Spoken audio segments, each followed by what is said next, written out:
Hey, what's up guys, Tony here, and first of all I want to wish everyone a Merry Christmas, Happy Holidays, Happy Hanukkah, Festivus, whatever you celebrate, happy that.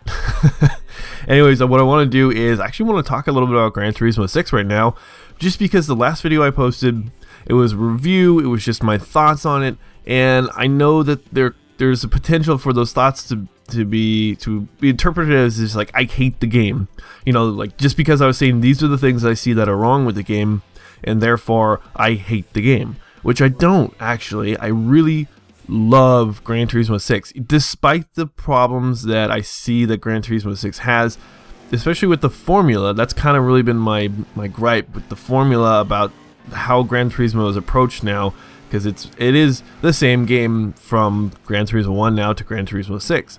The relationships between the two are like the similarities between the two aren't as strong from one game to the next. It's always sort of an improvement, and especially when you went from like Gran Turismo 1 to Gran Turismo 2. Gran Turismo 2 was a fantastic game, but the similarities between Gran Turismo 5 and Gran Turismo 6 are so stark that it's hard to ignore. It's hard to ignore the fact that they're so very similar in just almost every way. I mean, the tracks are different, the game does look different, like I said, and you can watch the review, but still, it's just one of those things that I know that most people, when they hear things, they hear negative comments about a game or a franchise that they really enjoy, they automatically are like, well, this guy is just negative about the game or something, or you know, something's wrong with this guy. And it's not the case. It's really not the case with me at all. Actually, like I said, I really love the game. I posted that video, and it was funny because I was watching, you know, the comments come in, and I was watching, I really wasn't watching the likes and dislikes, but when the comments would come in, you know, I'd go to the page and you'd see the likes and dislikes, and for the most part I think that's only a couple dislikes. But this has happened with Battlefield. Whenever I have a critique about Battlefield, people are like, well, if you don't like Battlefield, then don't play Battlefield. Well, that's the problem is, though, is I like Battlefield. I like Battlefield 4. It has its problems. I'm entitled to talk about the fact that it has problems, just like Gran Turismo 6. I like Gran Turismo 6. I like playing Gran Turismo 6, and I'm entitled to talk about these issues that I feel are in the game. If they're not an issue for you, that's a different story. Then you can go along and enjoy the game that you don't think has any issues, and that's fine. You're entitled to that, just like I'm entitled to having my own opinion on the matter. And that's the way I am with Gran Turismo 6. You know, I might have said some things that were just, and some people didn't really like it. But for the most part, you know, I think people will agree. The thing is, though, like I said, I really enjoy it. I find myself, when I just want to sit down, have a good time, and sort of turn my brain off, I'll play Gran Turismo 6, and it's a lot of fun. It really is.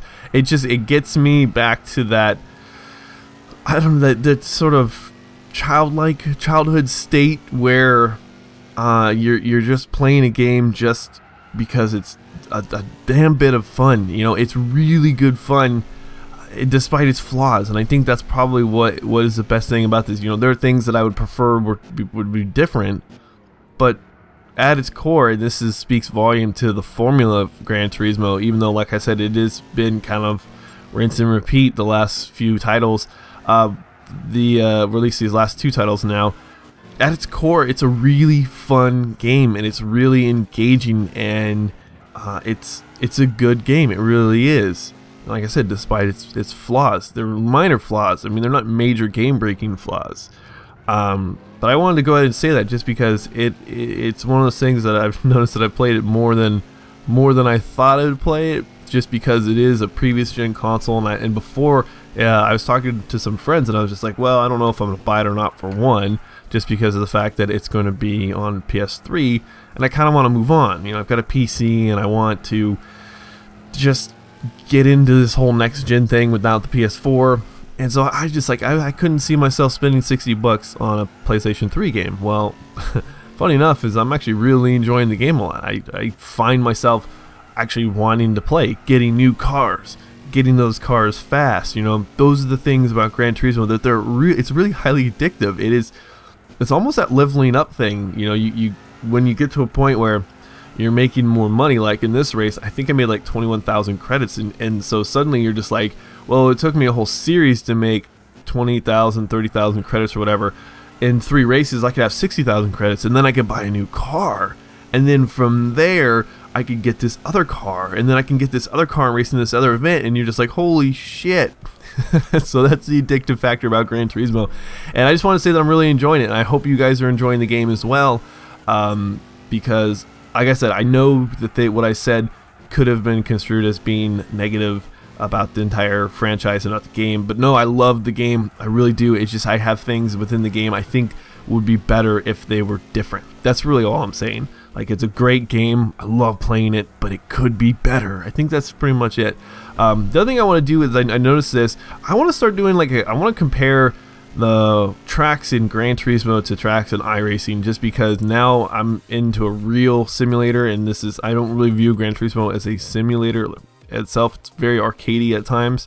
I kind of wanted to compare the tracks, because while I was racing around Laguna Seca, I noticed that things were different. They looked different. The turns felt a little different. So I want to compare the two to see what the differences are. Some of these tracks that are laser scanned versus I don't know what Gran Turismo does. So anyways, guys, thanks for watching. Thanks for subscribing. I hope you guys have a really Merry Christmas, Happy Holidays, and all that good jazz. And I shall talk to you later.